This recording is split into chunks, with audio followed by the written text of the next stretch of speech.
Can we get me an assistant and a fan blower, please, for every video? Thank you. Hey, it's Annika here with Sniffdog. Imagine you and your dog were communicating clearly, how much less would be lost in translation and how much less frustrated you would be.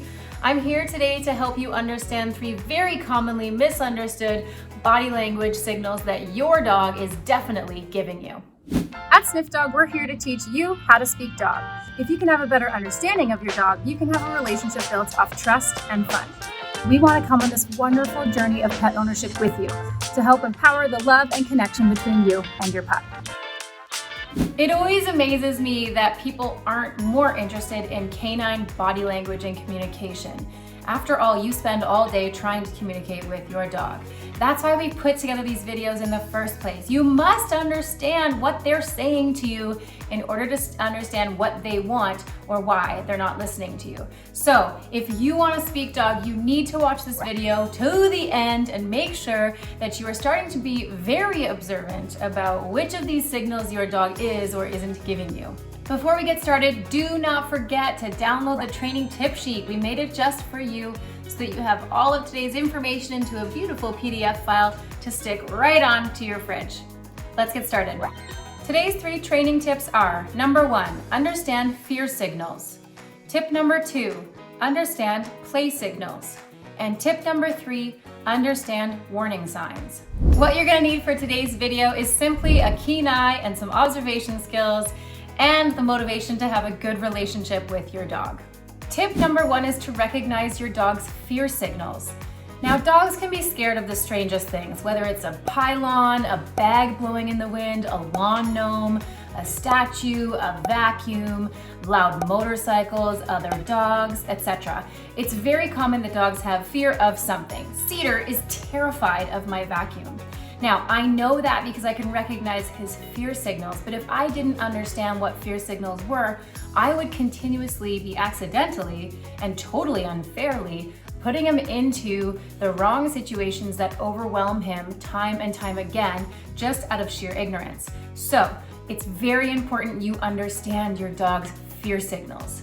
Today I'm going to give you 3 examples that you can look for whenever you're out and about with your dog to make sure that they are in fact not feeling uncomfortable or scared. I'm just going to preface this conversation by saying if you do see these fear signals from your dog, you need to remove them from the situation or remove the thing that is scaring them. First and foremost, you take space when they're scared. Now, here's how you know if they're scared.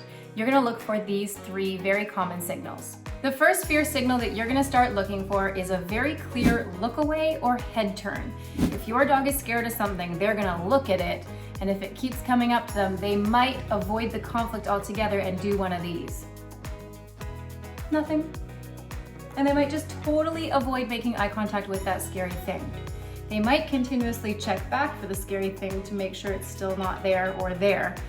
But if you see a very clear uh-oh, they notice something and then they look away or turn their head in avoidance, they are not comfortable. Take them out of that situation if you can. Here's an example of a very strong look away behavior from one dog to another. So the look away is obviously a subtle one, and context is everything. If your dog is looking in one direction and then they see something in the other, it might look like they're looking away, but it's very clearly an avoidant head turn. Something that most people know how to recognize is fear signal number 2 that I want you to remember, which is the tail tucked or tail quite low. Everyone thinks a tail tucked is a nervous dog. It can be a little bit less clear sometimes when their tail is lower than usual, so it doesn't always have to be a fully tucked tail. If your dog's tail is totally tucked, they are totally terrified. Get out of the situation immediately. We do not want your dogs experiencing any situations that make them feel that uncomfortable. Here's an example of a dog with a very low or tucked tail. The third body language I want you to watch for that indicates that your dog is fearful or nervous of something is backwards and low body posture with a head that has been lowered. If they are moving away and trying to get small and close to the ground, they are not comfortable. Get them out of the situation. Oftentimes when the posture is low and backwards in avoidance of something, their ears will also be flattened and all the way back.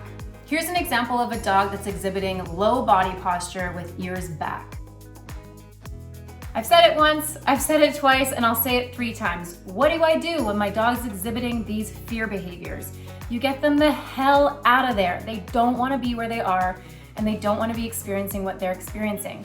However, sometimes they're going to exhibit these things when you're at the vet, and sometimes things have to happen to keep them safe and healthy, even if they're uncomfortable.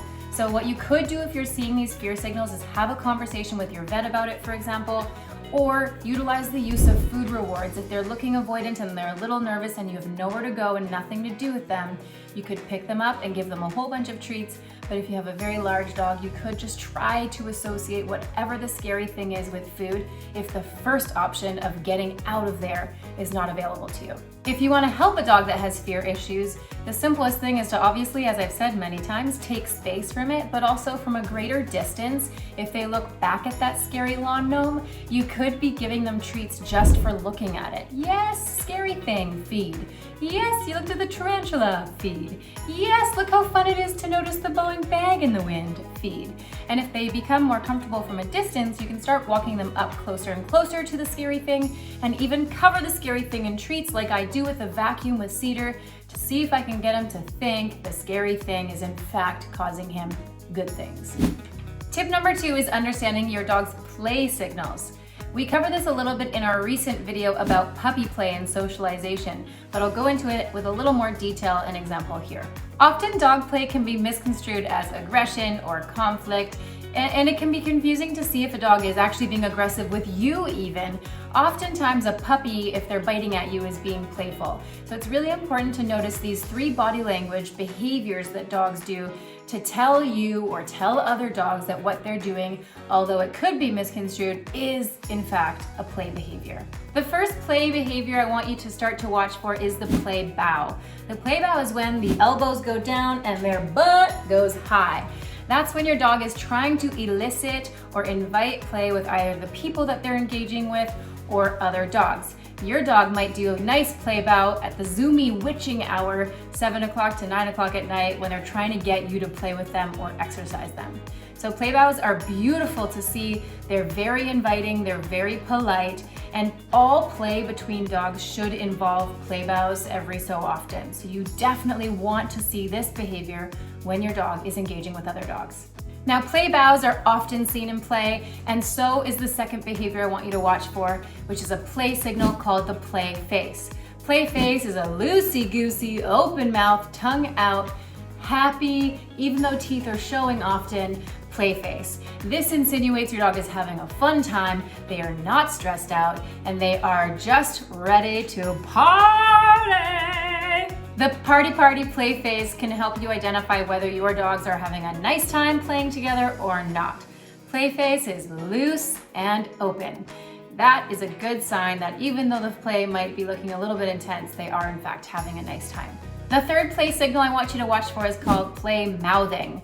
As you can guess, play mouthing usually feels inappropriate to people. We usually don't like when dogs put their mouths on our arms, our hands, our faces, our hair, our clothes, etc. But a lot of the time that dogs are actually doing that behavior, they're trying to elicit play from you. And they're mistaking you wanting to play with them the same way another dog would want to play with them. So play mouthing is normal to see. It's very common that they rehearse it on a person and a dog instead of just on dogs. Play mouthing is usually soft nipping or holding and moving arms around. It can be dragging and tugging at clothes. Play mouthing is just them trying to have fun with you and you usually trying to make them stop play mouthing you. Now, play mouthing between 2 dogs looks like the usual teeth on teeth, tongues out, happy play face, and lots of gnarly play that's quite grabby and shaky, as noted in our last video. Generally, if you're seeing these 3 play behaviors occurring with your dog, to you or to other dogs, they're just having a good old time and there's nothing really to worry about. Training tip number 3 is to begin to understand warning signals. Now, this is the most important part of this video that you watch, listen, and learn from. Most people don't like when their dogs are aggressive or growl or exhibit behavior that is generally boundary setting. Isn't it interesting? Human beings don't like when dogs set boundaries. I think we need more boundaries and we need to respect when dogs have boundaries. So by understanding warning signals, we can actually avoid conflict from happening in the first place. There are a few warning signals that happen before dogs bite. If a dog has been corrected, punished, shamed, or blamed for exhibiting these warning signals, then they learn giving warning signals isn't safe, so when I'm in conflict, I should just bite. You never want to punish your dog for showing these signals. The first warning signal behavior I want you to start paying attention to is called the whale eye. The whale eye is what a dog will do when they're starting to really feel uncomfortable, and other avoidance behaviors like looking away or moving away are no longer working. The whale eye looks like this. They show the whites of their eye and they turn their head sideways often or lower and show you the whites of the eye this way. It's very subtle, but when you know what you're looking for, you start to get a little bit of the heebie-jeebies when you see it, because it's a very clear energetic shift that your dog will have when they switch from da-da-da-da-da, don't. Here's an example of a dog exhibiting a whale eye.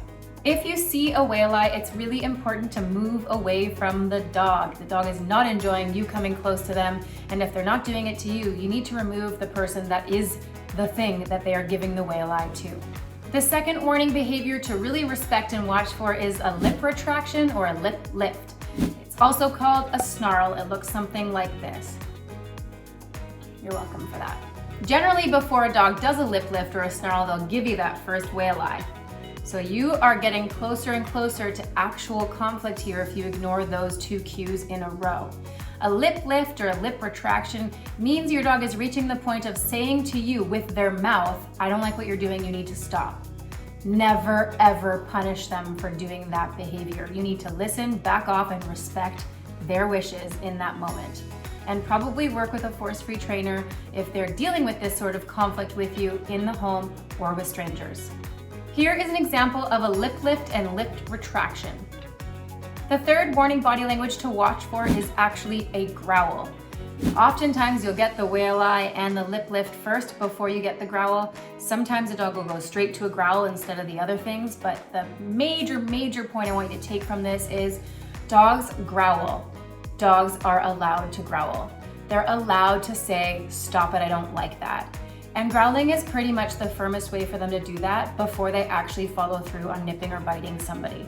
So when you see a growl from your dog, you need to respect it, back off, ask for help, and don't push them past that point, and absolutely do not punish them for growling. If they didn't growl, they would have just bitten, and you never want your dog feeling unsafe, giving you boundaries and clear warning signals. Here is an example of a dog's face when they're growling.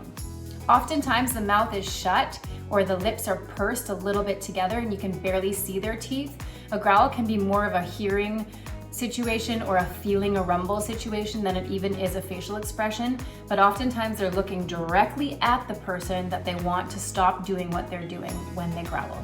Now, if you see any of these conflict behaviors or warning signals, it's really important that you respect them, as I've said, but also that you seek some professional help to make sure that nobody engaging with your dog is in a position to be uncomfortable, scared, or even hurt by your dog.